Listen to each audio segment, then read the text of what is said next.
नमस्कार दोस्तों, आपका स्वागत है आपके अपने यूट्यूब चैनल लर्निंग एक्सीलेंस पर। मेरा नाम है शुभम जांगड़ा।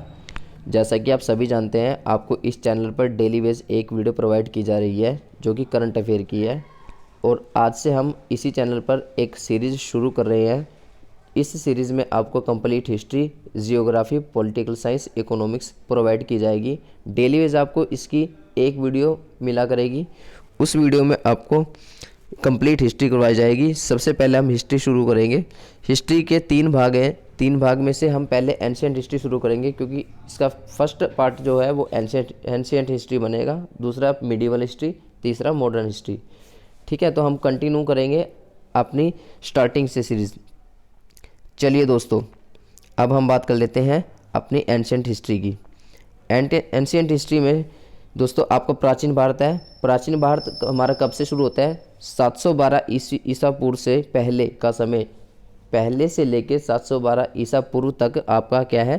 प्राचीन भारत कहलाता है। और 712 से लेके 1707 तक, 712 से लेके 1707 तक, 1707 ईस्वी तक आपका मिडिवल इंडिया कहलाता है, यानी मध्यकालीन भारत। और 1707 से लेके 1947 तक, जब तक देश आज़ाद नहीं होता तब तक आपका मॉडर्न इंडिया कहलाएगा। ठीक है दोस्तों, उसके बाद 1947 के आगे हमारा जो भी जीके का पोर्शन होगा वो एक पॉलिटिक्स में आएगा।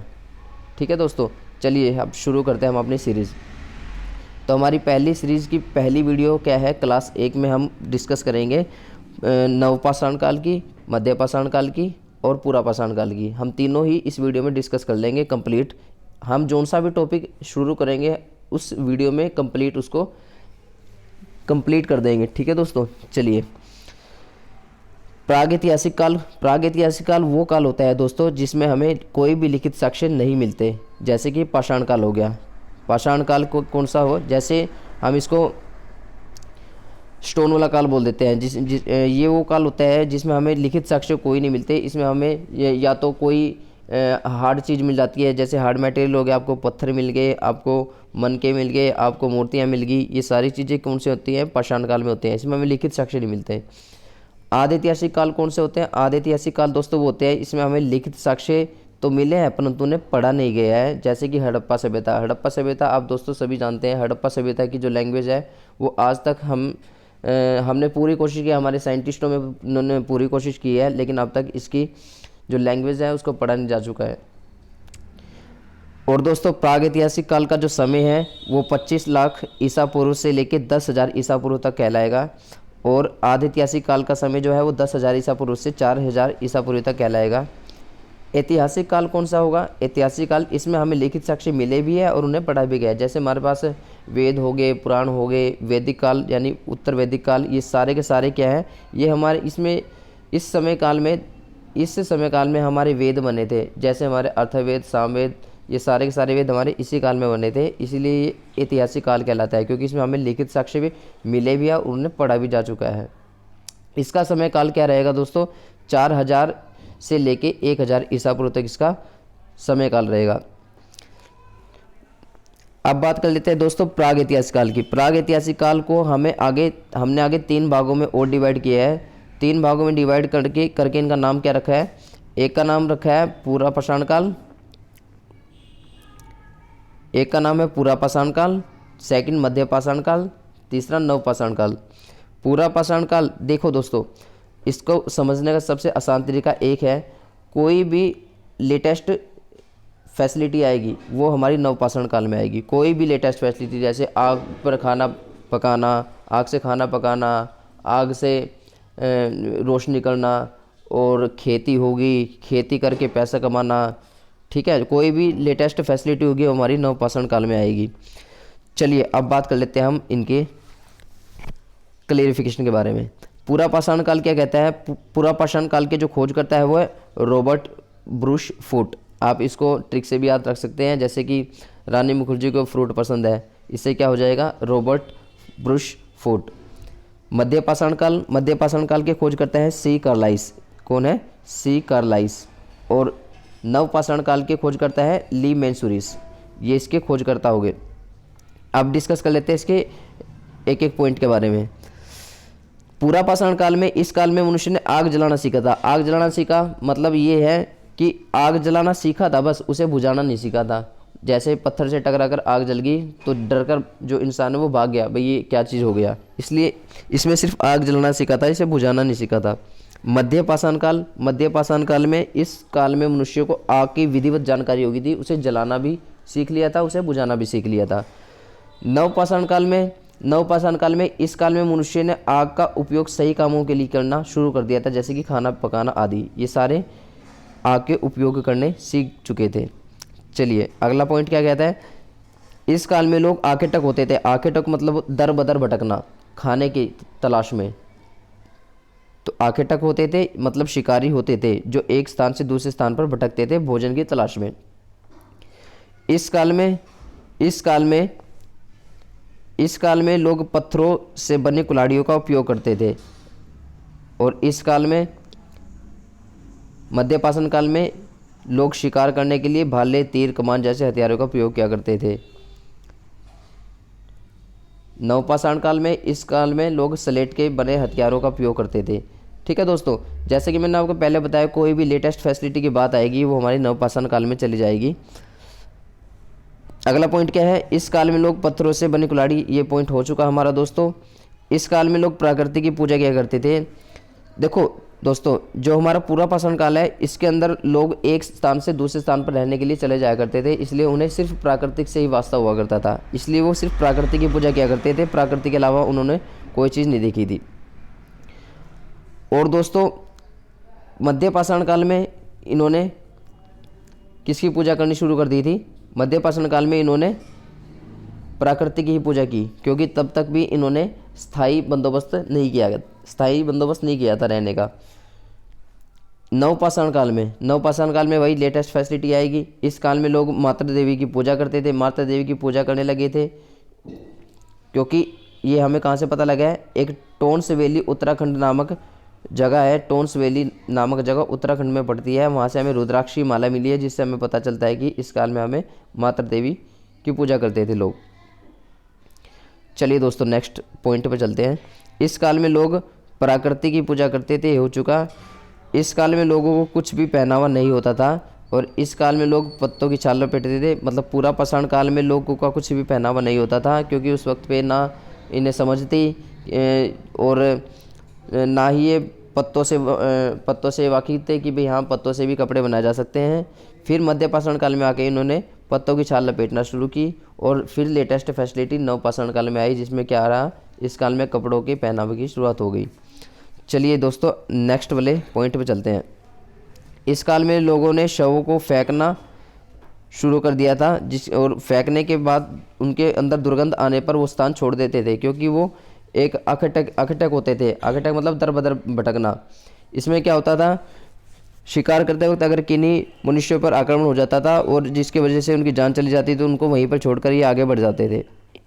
मध्य पाषाण काल में क्या था, इस काल में लोगों ने शवों को जलाना शुरू कर दिया था, क्योंकि इन्हें आग की विधिवत जानकारी हो चुकी थी, इसलिए वो कई शवों को जला दिया करते थे और कईयों को फेंक दिया करते थे। नवपाषाण काल में वही लेटेस्ट फैसिलिटी आपकी क्या कहेगी कि इस काल में लोगों ने पूर्ण विधिवत रूप से शवों और लाशों को जलाना और दफनाना शुरू कर दिया था। पूरा पाषाण काल में, इस काल में पशुपालन नहीं होता था, क्योंकि लोग पशुओं को मारकर खा जाते थे, क्योंकि उनके पास खाने का और कोई जरिया नहीं हुआ करता था। वो पशुओं को पकड़ते थे और उनको खा लिया करते थे। मध्य पाषाण काल में, इस काल में लोगों ने कुत्ता पालना शुरू किया था, लेकिन अत्यंत भूख लगने के बाद उनको भी मारकर खा जाया करते थे। नवपाषाण काल में, इस काल में लोगों ने पूर्ण विधिवत रूप से कुत्ते को पालना शुरू कर दिया था। चलिए बात करते हैं चित्रकारी की। प्रकृति की चित्रकारी करते थे।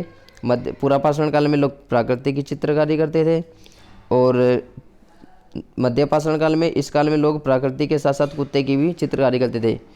मध्य पाषाण काल में कुत्ते की चित्रकारी क्यों करते थे दोस्तों? क्योंकि इन्होंने कुत्ता पालना शुरू कर दिया था और इन्हें कुत्ते से भी प्रेम हो गया था, इसलिए कुत्ते की भी चित्रकारी साथ साथ करते थे। नवपाषाण काल में फिर से लेटेस्ट फैसिलिटी क्या कहेगी, इस काल में मनुष्य ने स्थायी रूप से निवास करना शुरू कर दिया था, तथा लोग प्रकृति के साथ साथ कुत्ते के साथ साथ घरों की भी चित्रकारी करने लगे थे, क्योंकि उन्होंने एक जगह स्थायी रहना शुरू कर दिया था। इस काल में लोग कच्चा मांस खाया करते थे, क्योंकि उन्हें आग की विधिवत जानकारी नहीं थी, तो वो सिर्फ कच्चा मांस खाया करते थे। मध्य पाषाण काल में, इस काल में लोगों ने कच्चा व पक्का दोनों मांस खाना शुरू कर दिया था। नवपाषाण काल में, इस काल में लोगों ने चावल, जौ, गेहूँ की खेती शुरू कर दी थी और वही पकाकर खाया करते थे। जैसे कि मैंने दोस्तों आपको बताया कि नवपाषाण काल में आपकी लेटेस्ट फैसिलिटी आएगी, इसलिए इसमें खेती भी शुरू हो गई थी। मध्य पाषाण काल में खेती तो थी, कृषि तो थी, परंतु उसकी विधिवत जानकारी नहीं हुआ करती थी। नवपाषाण काल के अत्यंत महत्वपूर्ण तथ्य और क्या क्या हैं?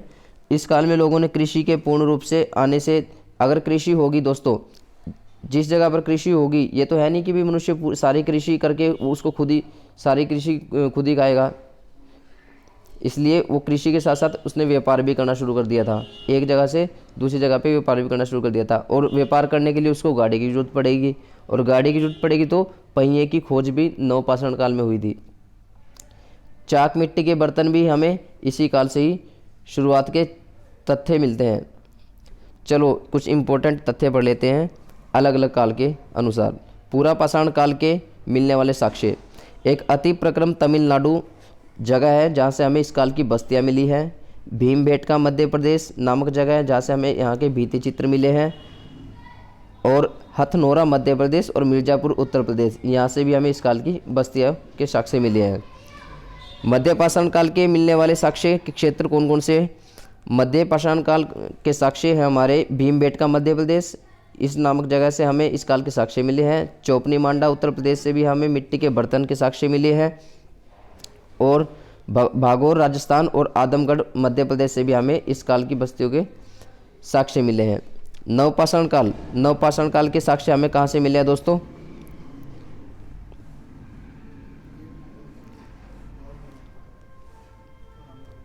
भीमबेटका मध्य प्रदेश से भी हमें इस काल के साक्ष्य मिले हैं।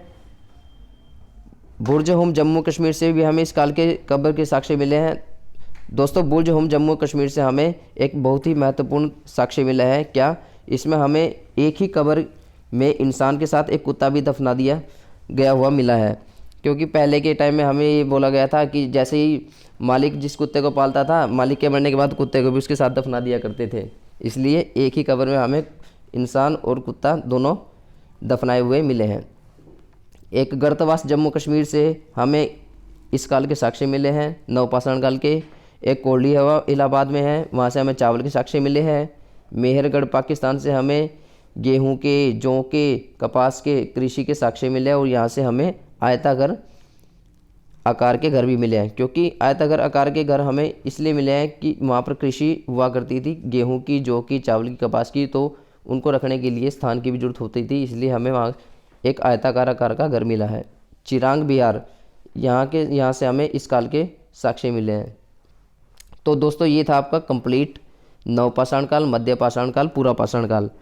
उम्मीद करता हूँ आपके ये सारे टॉपिक्स क्लियर हो गए होंगे इसी वीडियो में, और आपको किसी और वीडियो की तरफ भागने की जरूरत नहीं पड़ेगी। मैंने आपको इस वीडियो में यूपीएससी प्री लेवल तक के क्वेश्चन अटैम्प्ट कराए हैं, क्योंकि इसमें मैंने वो सभी क्वेश्चन डाले हैं जो आपके किसी भी वनडे एग्ज़ाम में आए हुए हैं। और आपको इस वीडियो की अगर पीडीएफ चाहिए तो आप हमारा टेलीग्राम चैनल जो है वो ज्वाइन कर सकते हैं, जो आपकी लर्निंग एक्सीलेंस के नाम से ही है। तो चलिए दोस्तों, हम इस वीडियो का समापन करते हैं। आपको नेक्स्ट वीडियो इसी चैनल पे प्रोवाइड करवा दी जाएगी, और ये सीरीज़ हमारी ऐसे ही कंटिन्यू रहेगी। जैसे ही हमारी एंशिएंट हिस्ट्री कंप्लीट होगी तो हम अपनी मिडिवल हिस्ट्री स्टार्ट कर देंगे, और फिर मॉडर्न हिस्ट्री, आपको कंप्लीट हिस्ट्री प्रोवाइड की जाएगी। ठीक है, धन्यवाद दोस्तों।